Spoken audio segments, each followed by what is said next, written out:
అప్పాల మల్లేశం గారు. వీరు యాక్చువల్గా దుబాయ్ నుంచి వచ్చారు. దుబాయ్లో ఇంజనీరింగ్ కంపెనీ వారిది. మేడం గారి పేరు కవిత గారు. అదృష్టరత్నం చూసి అదృష్టరత్నం పెట్టుకున్న వాళ్ళ అద్భుతాలన్నీ చూసి వీరు కూడా అద్భుతం ఫీల్ అయ్యి అర్జెంటుగా పెట్టుకోవాలని అక్కడి నుంచి దుబాయ్ నుంచి వచ్చారు. 1000 కిలోమీటర్లు. దుబాయ్లో అక్కడి నుంచి ఎక్కడ అండి మీరు ఉండేది? అబుదాబిలో ఉంటారు. ఆ అద్భుతాన్ని చూసి అద్భుతం కంటే వీరి మహాద్భుతం కావాలని చెప్పి ఉద్దేశంతో స్వయంగా ఆయనే వచ్చారు. యాక్చువల్గా పోస్టులో కూడా పంపించవచ్చు మేము.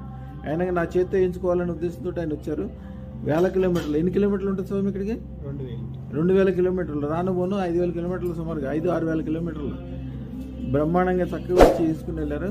వారిని అడిగి ఏం జరిగింది, ఎట్లా జరిగింది అడిగారు. అయ్యా మీరు ఎక్కడ ఉంటారు? మీ ఇంజనీరింగ్ కంపెనీ పేరేంటి? జీవీఎఫ్టీ. ఓకే. అయ్యా మీరు అంత దూరం నుంచి ఇక్కడికి వచ్చారు కదా, మరి ఏ ఇబ్బంది అనిపించదు కదా? మీకోసం వచ్చింది, ఇక్కడ కలవాలని. నన్ను కలవాలని వచ్చారా? అయ్యా యాక్చువల్గా